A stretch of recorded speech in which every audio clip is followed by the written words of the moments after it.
Shalom everyone and welcome to YaHUsha, which is Barak in Hebrew, and my name is Abigail. We're continuing on the series which we started last week entitled What is in the Name?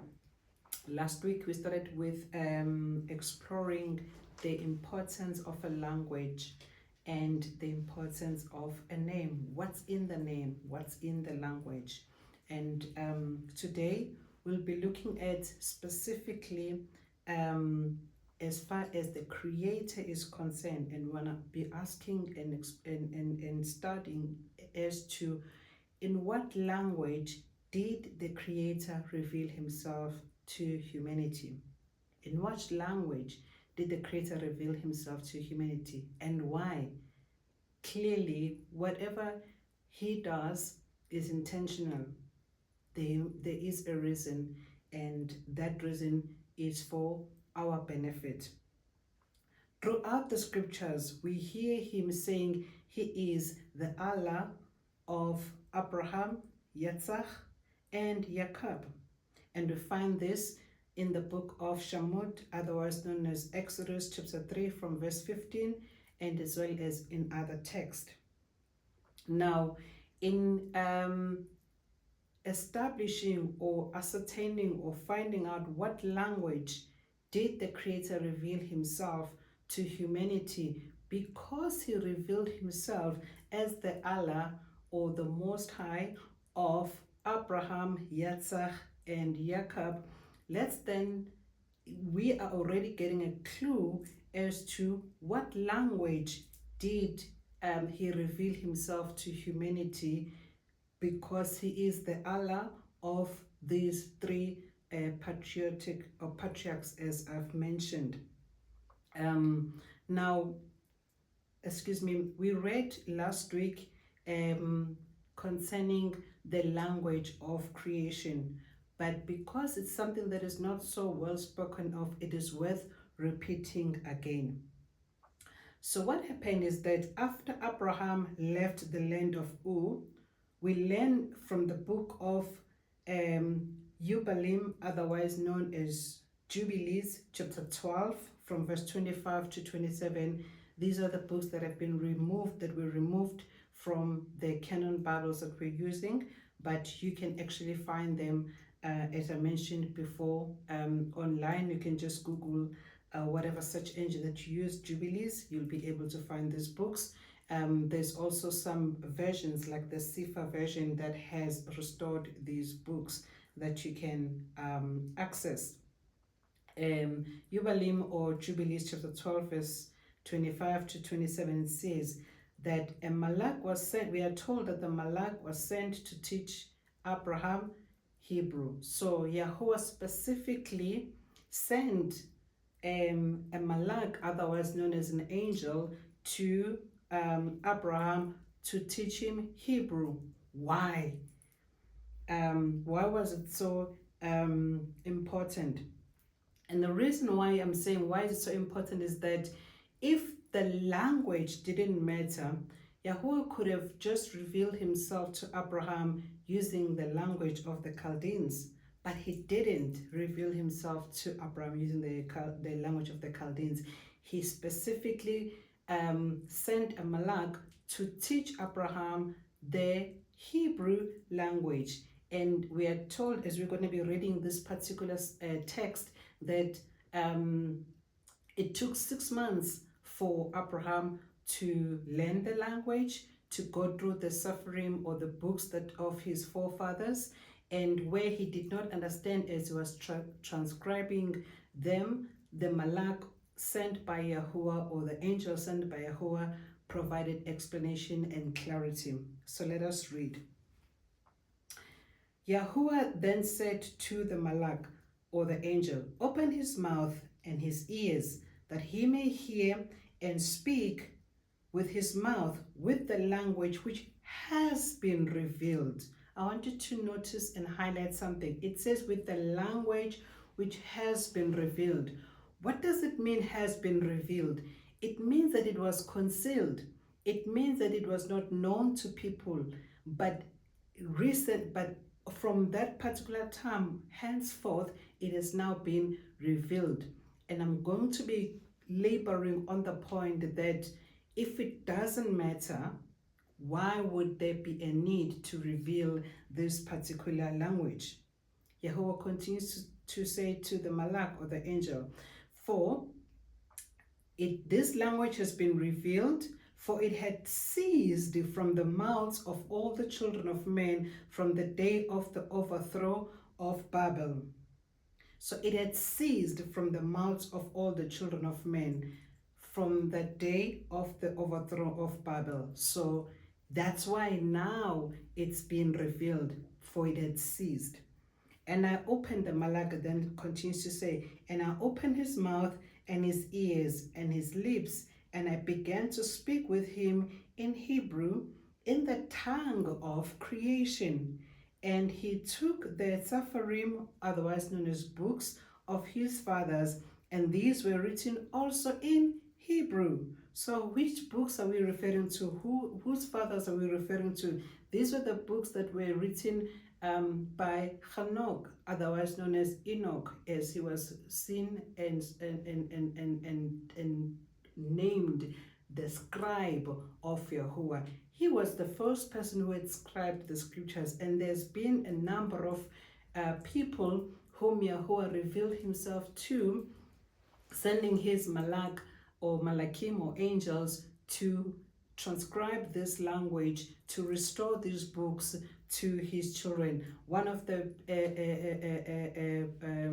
person who also read who wrote the scriptures after they were destroyed when they came back from Babylon was Ezra. He also had to rewrite, and he was given, I think, about 5 people that assisted him in writing the books to restore them as they were burnt and destroyed. It was not only Ezra that we know about, but it was Masha, otherwise known as Moses, that we are also told that he wrote. A lot of people think that Moses only wrote the 5 books that are referred to as the Torah, commonly known as Genesis, Exodus, Deuteronomy, Leviticus, as well as Numbers. He wrote more than those 5 books, and some of the books that he wrote, Masha or Moses wrote, are the ones that were removed from the scriptures, such as the book of Jubilees. Those are the other books that he wrote, but they are, makes it a point that we get access to those books. We get access to the language that they were originally written on. Why is he so interested in us knowing that information and this particular language? So it continues then to say, and he transcribed them, and he began from henceforth to study them, and I made known to him that which he could not understand, and he studied them during the 6 rainy months. So it took 6 months, as I said, for Abraham to transcribe these books, to learn the language, and to understand them. As I said, as we continue here, the first question is, why didn't the Malak transcribe the books of Abraham's forefathers, which were written in Hebrew, in the language of the Chaldeans? There was a particular reason that these were transcribed in Hebrew, that it had to, everything to wait for the 6 months for Abraham to learn this language, the language of creation that was lost at the particular time. Someone might be saying, but how do we know that that is true, that Hebrew is the language of creation? Perhaps the book of YaHUaH or Jubilees was removed because of people could not prove its authenticity. And I always say this, that in the mouth of 2 or 3 witnesses, every word shall be established. Can we then find other text where we see YaHuaH or his son revealing himself to people using Hebrew? And why would he do that? Yes, we do find that in the book of Acts. So Acts chapter 26 from verse 13 to 15. Acts 26 verse 13 to 15. This is where YaHUSHA revealed himself to SHaUL, otherwise known as Saul, otherwise known as Paul. And now SHaUL is given an account to King, I think it was King Agrippa, regarding his conversion. And it reads, "At midday along the highway, O king, I saw a light from the Shamayim, or from heaven, brighter than the sun, shining around me and those who journeyed with me. And when we had all fallen to the ground, I heard a voice speaking to me and saying in the Hebrew language, 'Shaul, Shaul, why do you persecute me? It is hard for you to kick against the prods.' And I said, 'Who are you, Aduni?' And he said, 'I am YaHUSHA, whom you persecute.'" So YaHUSHA revealed himself to Shaul in Hebrew. He spoke to Shaul in Hebrew, and there was a witness in that the people that were with Shaul, they also heard the voice. They didn't see the lightning, but they heard the voice. Now, what we need to be looking at is, why would YaHUSHA, why would the son of Yah, why would the word of YaHUaH, by the way, there is nothing, YaHUSHA is the word of YaHUaH. He does not speak anything of himself, but whatsoever basically the Father speaks through the Son. So if the Father speaks through the Son, that's the language that the Father decided to reveal himself to Shaul, which was in Hebrew.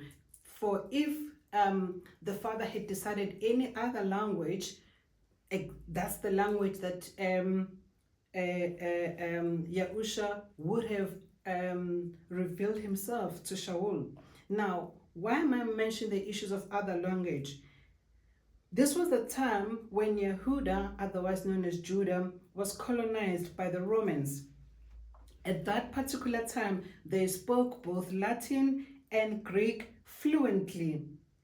And so for YaHUSHA then to reveal himself in Hebrew, he could have revealed himself in Latin. He could have revealed himself in Greek, but he specifically revealed himself by speaking a Hebrew language. Now we can be able to see the consistency that YaHUaH, being the Father, revealed himself to Abraham in Hebrew, which Abraham did not know at the particular time. It took YaHUaH to go to the extent of allowing a malak, or sending a malak or an angel to teach Abraham this particular language, which has been revealed, which had ceased from humanity after the Tower of Babel.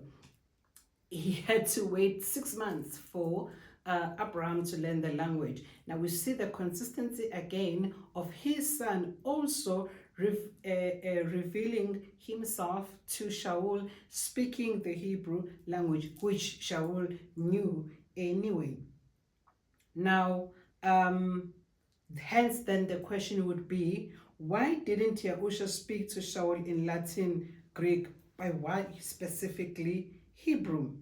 I believe he did this because this was the language YaHUaH gave to humanity. As I said, this was as we read in the book of Jubilees, chapter 12, from verse 25 to 27, that this was the language of creation. The other languages came to confuse the people from continuing building the tower. So why would then YaHUaH reveal himself? Why would his son reveal himself using the language of confusion? Using the language that the one of the languages that he brought about to confuse the people that were rebelling against YaHUaH as they were building the tower that they were building. Why then do you want, now if that is the question, the further question then is, why then do you want to learn YaHUaH's word using the languages that came as a result of a curse from rebellion, when he has already revealed his language, when he has already revealed to his language that was concealed, and he has taken time to even teach us, and we're getting to learn it, and now you're saying it doesn't matter? That's ignorance to the core. In fact, it's worse than ignorance. You are just saying to the Creator, I'm going to hold on to the languages that came as a result of rebellion, the languages that you brought about to humanity as a result of, to confuse them as a result of the curse. This pure language that was originally there, even though you're revealing it to us, I refuse to accept it. That's rebellion on its own. It's continuing rebellion that they even had at a particular time. Another question to look at is that when YaHUaH revealed himself to Masha, otherwise known as Moses, through the burning fire, or the burning bush, through the burning bush. So what language did YaHUaH speak to Masha? He couldn't have spoken to him in the Egyptian language, an oppressor's language. No ways, he wouldn't. He would be consistent with the examples that we have just deliberated on now, the example of how Abraham was taught a language, the example of how YaHUsha revealed himself to SHaUL in Hebrew. So also YaHUaH spoke to Masha, otherwise known as Moses, in Hebrew. When we read the book of Zephaniah, otherwise known as Zephaniah chapter 3 verse 9, YaHUaH tells us that he will restore a pure language, a clean language. Now remember, Zephaniah lived way after Masha, way after Moses, but he knew that we will lose this language yet again. And he says through his prophets, through his servant Zephaniah, that I will restore this pure language. I will restore this clean language, which had been lost and concealed. Even at the times of Abraham, it will still be lost, it will still be concealed, but I will restore it. And he is restoring it right now. And you are still rejecting it, and you still say it doesn't matter. It reads, "For then I shall turn unto the peoples a clean lip." Other version says a clean language or a tongue, so that they all call on the name of YaHUaH to serve him with one shoulder. The whole purpose of him revealing, the whole purpose of YaHUaH restoring this pure language, restoring this clean language, is that we can all call on his name with one shoulder, just like before the Tower of Babel, we all were speaking one language. And this one language praising one Allah, one creator of heaven and earth, one YaHUaH. So this is what we're at. And again, really with so much information that is available out there, be careful that your resistance to accepting these messages is not actually counted as rebellion that will have consequences that you wouldn't want to suffer when you had an opportunity to hear and learn. This is the path which also YaHUaH spoke through his son Jeremiah, otherwise known as Jeremiah, in chapter 6 verse 16, where he says, "Stand in the ways and see, and ask for the old paths, an ancient path, where the good way is, and walk in it, and find rest for yourselves." This ancient path, this old path, this is the ancient path, which is our one of one of what this ancient path entails is the language, the ancient language, the language that was there at the time of creation, the time of creation, the language that we all spoke as humanity before the tower and rebellion that came with it that was built. He is saying that we need to ask for this old path, this ancient path. He cannot say seek for something that he knows that you will not find. Every time when he says seek for something, he knows that you will find it. As he said in his word, knock and the door will be opened. Seek and you shall ask. Seek and you shall find. And whatever you ask, you shall receive. He cannot just be playing hide and seek with us and saying seek for something that he knows that it's not accessible to you. He calls us a good way, and that once we have found this way, we must walk in it. Don't be like someone who looks at the word tells us that anyone who hears the word but does not do it is like someone who looks at himself in a mirror, afterwards immediately has forgotten how he looks like. So you will see that you've believed something by doing it. So it's not just a matter of accepting this language or accepting this ancient path, but you have to walk in it. When you do that, you will find rest for yourselves. But the scripture says, Jeremiah chapter 6, verse 16, it ends by saying, but they say, we do not walk in it. This is another element of rebellion. With all this information that is out there, you are still stubborn. You are still rebellious and say, it doesn't matter. You still say, no, I will not walk in it. Whereas YaHUaH says, walk in it. You are saying, no, I won't walk in it. What is that? And you say you're worshiping him, and you're saying you're serving him. He says in his word, if you love me, keep my commandments. If you love me, keep my words, obey my words. People continue with ignorance when they say it doesn't matter whether you are Hebrew or Greek or any nation or language for that matter. They say it doesn't matter. God is neither Hebrew nor Greek. He is spirit. It's true. YaHUaH is spirit. Yah is spirit. But the further truth also is, he did not reveal himself to spirits.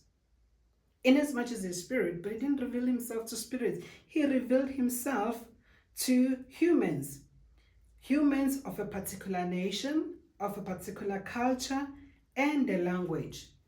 So when you quote SHaUL out of context, when he says that there is neither Greek nor Jew, male nor female, slave or free in Mashiach, so it doesn't matter. So what was the whole point of YaHUaH going through everything that has gone through with all the prophecies that we have read in the book of Jeremiah and the book of Zephaniah, where what we read, how YaHUsha revealed himself to SHaUL in the book of Acts chapter 26, how he revealed himself to Abraham in the book of Jubilees chapter 12 verse 25 to 27, how he revealed himself to Moshe or Moses in the book of Shemot, otherwise known as Exodus chapter 3 verse 15. That doesn't matter? No, you are being deceived. There is a difference between male and female. YaHUaH created us differently. It's different how we look. Our emotions are different. He even said in his word that men should treat women as those of weaker vessels, because we are wired differently. So even how we dress, how we speak, so many things are different. So it is truly out of context to say it doesn't matter. There's still a difference between male and female.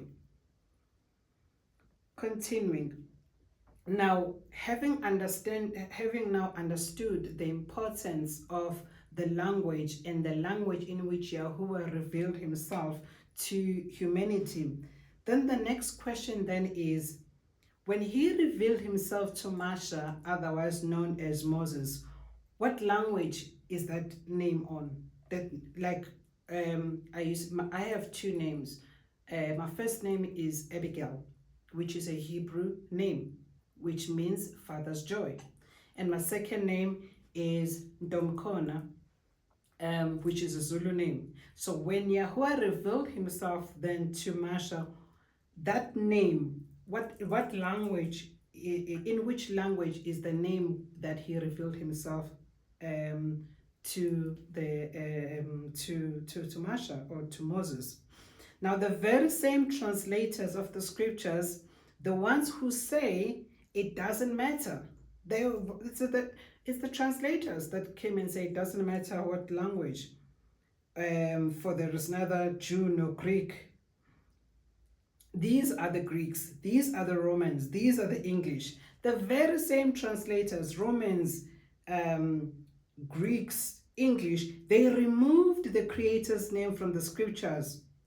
Why did they remove his name if it didn't matter? Why would they go to the extent of removing it if it didn't matter? Not only did they remove his name, but they replaced it with Lord or God. Some have God, some have Lord. Excuse me. Why would they do that if it didn't matter? His name was written in the original Hebrew text for over 7,000, some say 7,000 times, others say 6,800 times, but it was in numerous times. It was there, but was removed and replaced with the words like Lord and God. And they say this is a translation. This is not a translation, because we all know that Lord is not a name. It is a title. So you cannot say that you replace the name of the Creator, the name of the Father, who is YaHUaH, and then you replace you translated it to Lord. Lord is not a translation. It's actually a replacement. You removed it and you replace it with the title.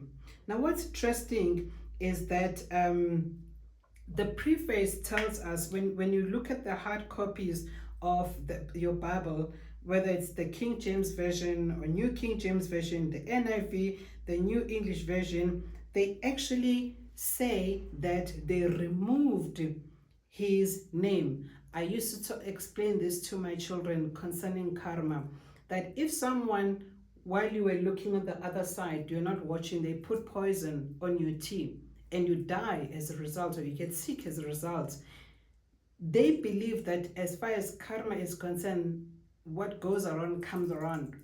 They will suffer the consequences of the evil that they did to you. But there's another element that they also believe in that is not commonly spoken of karma. They say, if I'm holding a cup of tea with me and someone puts poison while I'm watching, but I still go ahead and drink this tea, then it's not their fault. Then it's my fault, because I saw them putting the poison on my tea, but I still went ahead and drank the tea. It's exactly the pattern of the corrupt karma that we're seeing here, that they tell us in the hard copies of the Bible that they've removed the name and they've replaced it with Lord, they've replaced it with God. Yet with the name being revealed, you're still using the replacement that they had, which is Lord, which is God. Then it's not their fault. You can't blame them, because they will stand on Judgment Day and they will say, but we told them, here, I've got a copy of the New King James Version. And if you go to the prefix here of the New King James Version, it reads, under the section about the format and so forth, it reads, the covenant name of God was usually translated from the Hebrew as Lord or God. Now we know this is not a translation. You can't translate something from YaHUaH to Lord, because Lord is a title, it's not a name. But they've admitted it here that they actually did that. And it says, using capital letters as shown in the King James Old Testament, this tradition is maintained in the present edition. The name is so capitalized whenever the covenant name is quoted in the New Testament from the passage of the Old Testament. They told you that it's been replaced. That is, his name was removed, which was there more than 6,800 times, or more than 7,000. It was removed. You still are ignorant and saying it doesn't matter. His name doesn't matter, and you still refer to him as Lord and God. You don't even know his name. They told us it's up to you what you do with it. Also, when you read the book of the NIV, notice that the New King James Version correctly say that they substituted now the New English Version, they're not saying that they translated. So the New English Version, they specifically say that they removed the name and substituted with Lord and God. And yet you still call him, you still don't care to know his name. You really don't want to know his name. You say it's okay to refer to him as Lord and God. This is not a translation. This is totally a replacement. if we read also in the NIV, the preface, exactly. Also, if you go, I don't have the NIV with me, but again, if you just go to have access to an NIV hard copy, you will see it says this personal proper name written with a consonant YaHUaH, and they're acknowledging that this is a proper name. Elsewhere, they have followed ancient translators in substituting it with Lord or God, and printed it in capital letters in the space of his Hebrew name. So remember, the question that we were saying here is that when YaHUaH revealed himself to Masha, what language did he speak? His name, it is a Hebrew name. And all these translators, whether New King James Version, NIV, New English, all they acknowledge that he has a Hebrew name. You cannot be saying it doesn't matter. You cannot. And once you now hear, the word tells us in Zephaniah regarding the pure language that once you find this ancient path, walk in it. Don't just know it, but not practice it, or thinking that you're out of place to mention it when everybody else is not mentioning it. Even if you're the only person that is calling on his name, his true name. In fact, if you read the book of Joel, it says, whosoever shall call on the name of YaHUaH shall be delivered. And all these versions have now said, whosoever call on the name of the Lord shall be delivered. What name are we supposed to be calling on to delivered? Joel chapter 2. What is that name? It's not Lord. You're not going to be delivered when you're calling on the name Lord. Name, because name, I mean on the word Lord, because Lord is a title. Psalms 91, a lot of people, they like quoting Psalms 91, and that part that says, because he has known my name, I will be with him in trouble and I will deliver him. Because he has known my name. Do you know his name? This is what we are sounding like, a broken record, proclaiming his name on the rooftop. And that's why even Yah led it in my heart to start writing songs, producing songs, using Alicia Psalms, where we are singing praises to him, praises to his name, so that people can hear often. For faith comes by hearing. The more people hear his name through the teachings like this, through songs, then they can be able to start calling on it, because even we are called to praise his name, exalt his name, bless his name. What are you going to bless if you don't know his name? What are you going to praise if you don't know his name? Because we have to praise his name, bless his name, exalt his name. Lord is not his name, and we've been told that it's been removed and replaced with Lord and God. Walk in this path that you now know. Walk in the truth that has now been revealed.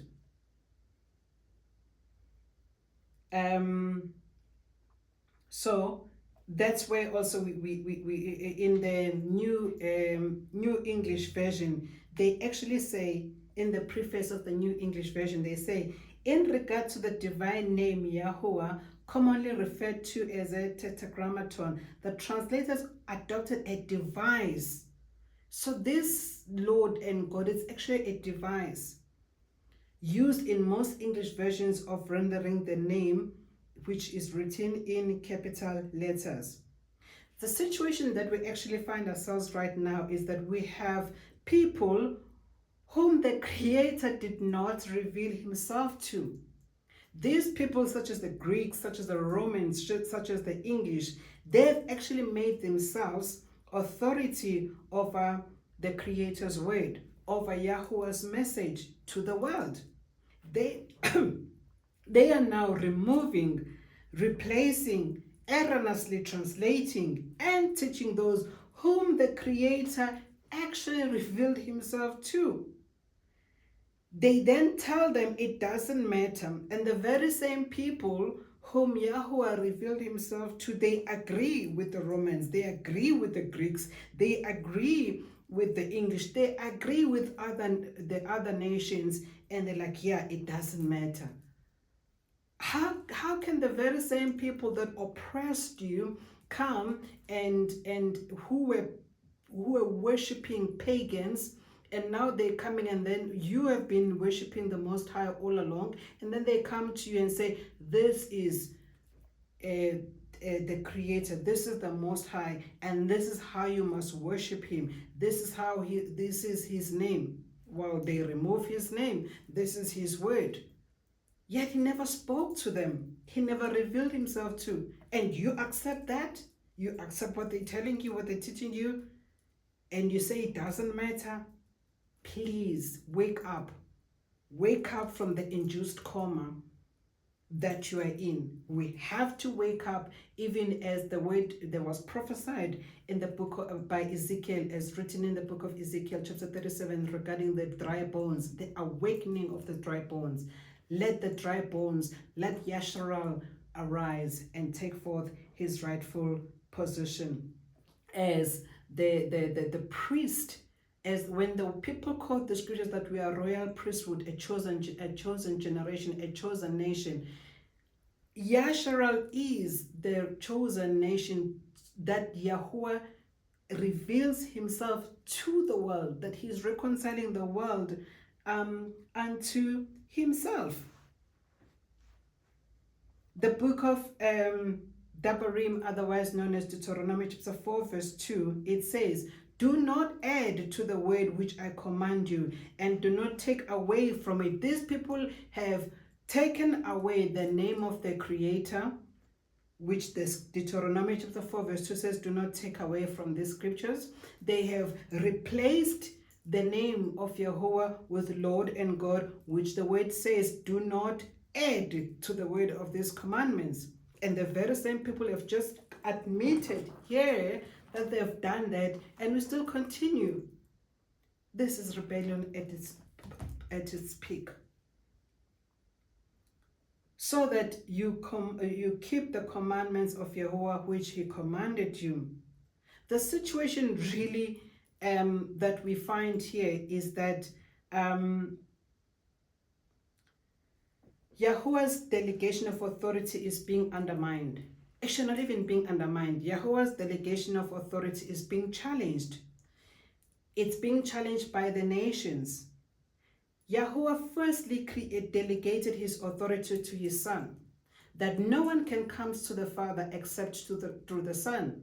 And there are nations out there that say that they can go to the Father, they can go to the Creator, not through the Son, rejecting the Son, rejecting the Mashiach or the Messiah, and they say they can go through the Father, they can go through the Creator, through other prophets, whom I'm not going to mention with my mouth, as the word even tells us that we must not mention the word of other mighty ones, even with our lips. You know them, the people that say that we all worship the same Creator, the one Creator. We just go through different routes, whether you're using this prophet or this prophet or this prophet. He delegated only one, his Son, his only begotten Son, that through him the world might be reconciled back to him. And you say, and the people say that, no, we don't have to go through the Son that he chose. His delegation of authority is being challenged. Secondly, he also chose to reveal himself to the world through YaSHaRAL. And people say, no, we don't need YaSHaRAL. The other nations are saying, no, we can also go through, we can also proclaim his name, we can also proclaim there is neither Greek nor Jew. There's neither male nor female. Out of context, misquoting SHaUL. And the sad part is, the emphasis that I want to make is that when I'm saying that YaHUaH chose to reveal himself to the world through YaSHaRAL, I'm not talking about the imposters who claim to be YaSHaRAL and they are not. I'm actually speaking about the true YaSHaRAL. There are people that are quoted. YaHUSHA speaks about them in Revelation chapter 2 verse 9, as well as Revelation chapter 3 verse 9, who say that they are the Yahudim, but they are not. It's not me saying it. Go read Revelation 2 verse 9 and Revelation 3 verse 9. YaHUSHA says they are liars. They are liars. They call themselves, they say they are Yahudim, but they are not. In fact, they are the synagogue of Satan. They are an assembly of Satan. He says it, and he says that I'm going to cause them, these liars, to come and worship before you, before the true YaSHaRal, and acknowledge that you are mine. I have called you. Now, I have been speaking about this book before, which is titled The True YaSHaRal, the Land and the People. Get a copy of this book. It's really not a thick book that you can be able to get all the information. That's it. I'm not the only person that wrote, by the way. There's so many other people before me that have written about the true land, not only in written form. There are documentaries, there's information on YouTube. There's so many information out there that is telling us that the people that are calling themselves the Yahudim are imposters. Not only the people, but the land that they're saying that it is Israel. It's not. But get the book and or research the information on the internet. You will get the information. Remember, whosoever seek, you will find. That which has been concealed, previously concealed, has now been revealed. So the same people that are imposters who are calling themselves YaSHaRal, but they are not. They're calling themselves, in fact, they don't call themselves YaSHaRal. They call themselves Jews, but they're not the Yahudim. They are the ones that colluded, working with the Greeks, working with the Romans, and corrupted the word of YaHUaH. But because he is trustworthy, he would not allow us all to just be deceived and not be able to see through the word. So one person asked the question, must I even read the word? Yes, definitely read it, but read it with those eyes that have been veiled to know the truth and what could be the motive in whatever of how some of the scriptures, how it was worded. That's all I'm saying. Read it with wisdom. The word says the spirit kills, the letter kills, but the spirit gives life. Ask the Ruh to open your understanding in your eyes when you read it. It's still information that can be able to is able to reconcile you to the Father. And lastly, in today's session, we'll be done looking at is what is the name of the Creator. And in looking at, we started by asking what language did the Creator reveal himself to humanity? And we established that it was in Hebrew. That's the language that he used. And then the second question that we asked in today's teaching was his name. What language is his name that he revealed himself, as he revealed himself to Masha, otherwise known as Moses? We also established that he revealed himself in Hebrew. Now then, the third question for today, where we're going to be wrapping up today's session, is what is that name that he revealed himself to? What is his name? And what is his son's name? Why is it important that we know his name? Why is it important we know his son's name? It is because we are named after him. We are called by his name. Our identity is found in him. We cannot know ourselves if we do not know him. Shalama, otherwise known as Solomon, asked an important question as written in the book of Marshall or Proverbs chapter 30 verse 4. Proverbs chapter 30 verse 4, it reads, "Who has gone up to the heavens and come down? Who has gathered the wind in his fist? Who has bound the waters in a garment? Who established all the ends of the earth? What is his name? And what is his son's name, if you know it?" He's not just asking a rhetoric question when he says, what is his name and what is his son? It's that important that we know it. His name is not inconsequential. It has a meaning which reflects who he is. He has one name which must not be translated. As I said, that names are not translated. If our names are important and carry significant meanings, which are explained in the previous teaching, and the meanings that our names carry are both historical meaning as well as futuristic or prophetic meanings. What more about the Creator's name? What more about his Son's name? Who is the exact representation of his substance? For the word tells us in Hebrews chapter 1 verse 6 that YaHUSHA is the exact representation of his substance. So if his name is important, so is the true name of his Son is important, which is also not translated. He disclosed his name to Masha, otherwise known as Moses, as recorded in the book of Shamuth, chapter 3, verse 13 to 15. And Masha said, Behold, when I come to the children of YaSHaRAL, and shall say unto them, The Allah of your fathers have sent me unto you, and they shall say to me, What is his name? YaHUaH sends Masha, otherwise known as Moses. He says, as through that, when he spoke to him through the burning bush, he says, Go to YaSHaRAL and say that I have revealed myself to I've heard your prayers, I've seen your cry, I have now come to deliver you. Masha says, when I do that, they're going to ask me, what is his name? What is your name? What must I say? What is your name? Why is the name so important? How can the people say his name doesn't matter? How do they not care about his name if YaSHaRAL, as they were coming to be delivered by YaHUaH, they knew the importance of the name. They had to know, they wanted to know the name. Even other mighty ones that I said I'm not going to mention, they have names. Why wouldn't YaHUaH have his name? Why wouldn't the creator of the heavens and the earth not have a name? Why would the creator of the heavens his name being removed? Why? Because there is power in his name. They wouldn't have removed it if it didn't matter. I'm really laboring on the point that don't ever say that it doesn't matter. He said, Masha, what shall I say unto them? Verse 14.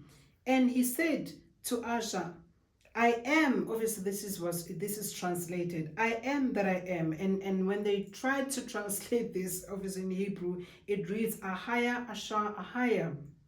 And he said, thus shall you say unto the children of YaSHaRAL, YaHuaH, or I am, has sent me unto you, the Allah of your forefathers. He further said, now this is the part, when someone says further said, meaning in this conversation that was taking place, he added something. He further said to Masha or Moses, thus you are to say to the children of YaSHaRAL, YaHUaH, the Allah of your fathers, the Allah of Abraham, Yitzhak, and Jacob has sent me to you. This is my name forever. He introduced himself as YaHUaH to Masha, and he says, this is my name forever. And this is my remembrance to all generations, not only your generation, but to all generations. This is my remembrance. How can you remember something that you don't call? How can you remember something that you don't hear? How can you remember something that has been removed? And yet YaHUaH said, this is my remembrance to all generations, that I am YaHUaH. That is my name. Now, when you also read the book of YaSHaYaH, otherwise known as Isaiah chapter 42, verse 8, it says, I'm going to read here from New King James Version, Isaiah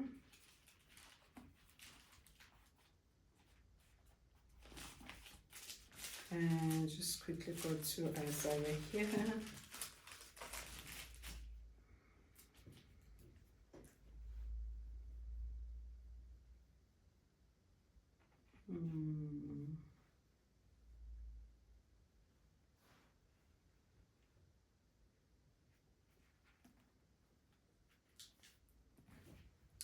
Okay, just quickly go to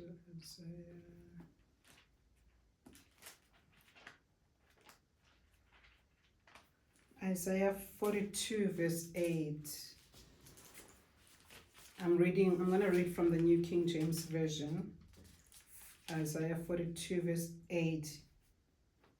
It says, I am the Lord, that is my name. Seriously. I am the Lord, that is my name. How can Lord be the name? And you read this verse, I am the Lord, that is my name, and you just leave and you continue reading. Whether you're reading New King James or you're reading King James or NIV or New, any of these versions, they say, I am the Lord, that is my name, and just accept it. And they've told us in the preface that they've removed his name and replaced it with Lord. So how we are applying our understanding and our logic which he gave us. So when we read which now as we know his name is YaHUaH. It reads, I am YaHUaH, that is my name, and my esteem will I not give to another, neither my praise to graven images. And if you read Psalms 83, verse 18, Psalms 83, I'm going to read from New King James as well first. Psalms 83, verse 18.